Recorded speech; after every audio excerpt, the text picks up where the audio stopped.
بسم الله الرحمن الرحیم. السلام علیکم. زه مرشد خان. په دې نننی مختصر ویډیو کې به پهله خبرې کوو چې بلدیاتي الیکشن کې چې کوم په KPK کې تقریبا په 12 ضلعو کې وشو، په هغې کې PTI حکومت د بدترین شکست مخامختیا وکړله. دې نه علاوه چې په دې الیکشن کې کوم بینرز لګېدلي وو، کوم پیناپلیکس وو، کومې پوسټرې لګېدلي وي، د هغې به څه صورتحال په دغه کوڅو کې، په دغه لارو کې، په دغه بازارونو کې، په دې باندې به خبره کوو. پهله د بلدیاتي الیکشن کې د PTI حکومت چې کومه ناکامي ده، په هغې مختصراً تاسو ته خپله رایې درکوم چې دا یو انهوني خبره نه وه چې PTI حکومت چې کوم دی یا PTI پارټي چې کوم ده هغه په دې الیکشن کې ناکامه کیږي. د هغوی چې کوم کرتوتونه وو، کوم امیدونه وو، هغه عوامو ته ورکړو نه، په هغې عوامو ته هغه امیدونه پوره میلاو نشو. په دې الیکشن کې ناکامي چې کوم دی، بعضې وزرا مهنګایي چې کوم دی قصوروار ټهراوي چې د مهنګایي د وجې نه موږ چې کوم دی الیکشن کې ناکامه شو. خو دې نه علاوه هم څو وجوهات دي. مثلا موږ بیډ ګورنرز هم یادولی شو، هغه عثمان بزدار که موږ یاد کړو، که دې نه علاوه محمود خان که موږ یاد کړو، د هغوی پرفارمنس چې کوم دی آی تھنک زیرو دی بالکل په دې دواړو صوبو کې. دې نه علاوه چې کوم دی عمران خان نن چې کوم دی ما سحر اخبار راواغېستو، هغوی چې بلدیاتي الیکشن کې کومه زموږ ناکامي وشوله، نو دا اصل کې چې کوم کینډیډیټ موږ سلیکټ کړو د هغې چناو موږ غلط کړی.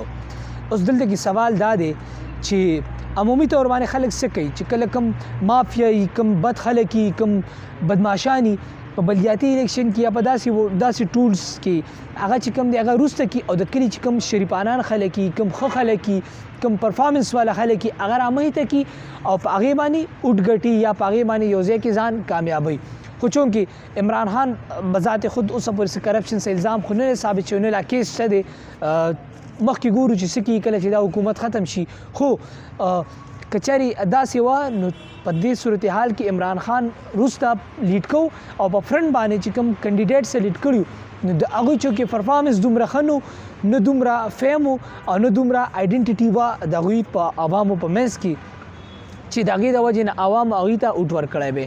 نو عمران خان خود چونکې په دې څیز باندې الزام لګوي. دې نه علاوه چې څومره وزرا دي هغوی چې کوم دی الزام لګوي مهنګایي باندې، چې مهنګایي وه. دې نه علاوه بیډ ګورننس و، کوم امیدونه چې عوام له ورکړی شي. اصل خبره دا ده د برداشت خو یو ښه دي، یو انتهایی کله چې هغه پوره شي نو بیا خلک چې کوم دی یو سیلاب په طور باندې مخې ته راوځي او هغه د خپل اظهار رای اظهار کوي.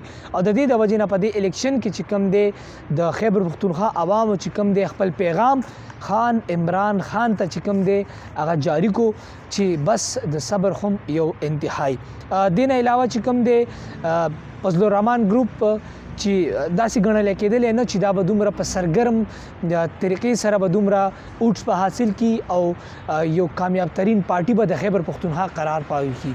خو هغوی بیا به هر حال خپل اکټیویټیز جاری ساتل او خپل امیدونه او دې نه علاوه یو اوټ بینک چې کوم دی هغه هغوی حاصل کړو. اوس مختصراً خبره کوو په دغه الیکشن کې چې کوم همیشه طور باندې داسې قسمه کمپینز کیږي، داسې قسمه هغې دپاره ټولز استعمالیږي. چونکې په دې الیکشن کې ټولز استعمالېدل پیناپلیکس وو، هغه مختلف قسم پوسټرې وي، هغه مختلف قسم چې کوم دی بینرز لګېدلي وو. دغه بینر چې کوم دی په سړکونو کې، په بازارونو کې، دکانونو د پاسه، په ګاړو د پاسه، په مختلف ځایونو کې لګېدلي وو.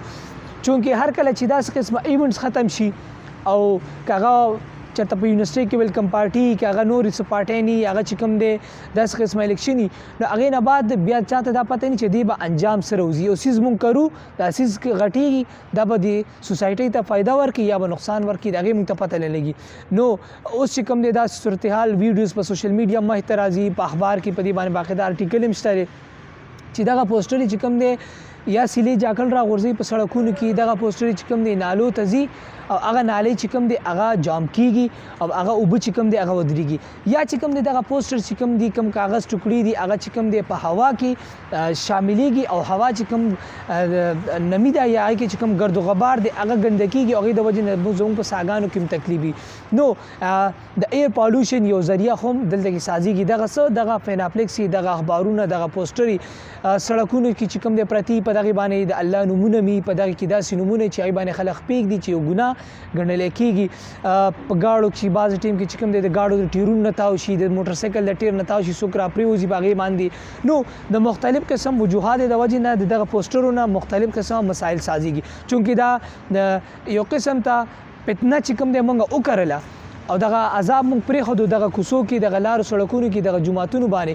خو اوس که انتظامیه چېرته نه کوي نو موږ له پکار چې خپل اپنی مدد آپ تحت چې کوم دی دغه پوسټر یا رالر کو باقاعده طور باندې دا چېرته کې ځمکه کې یو ځای وله وکنو او په هغې کې چې کوم دی ښخې کړو، یا چې کوم دی سایډ ته سیزل هم چونکې نه دي پکار، هغه ایر پالوشن چې کوم دی هغې نه سازیږي. خو بهترین طریقه دا چېرته سایډ ته یې ښخې کړو او بجای په دې باندې چې دغه پوسټر را پرېوځي او نالو ته لاړې شي، اوبه ودرېږي، د کومه کوڅې دي کوم پیپونه دي هغه بند شي، سړکونه خراب شي، اکسیډنټ یې وشي یا پې خلک پې کېږي. نو موږ له پکار چې موږ خپل مدد په تحت باندې د دغه څیزونو موږ خیال وساتو. والسلام.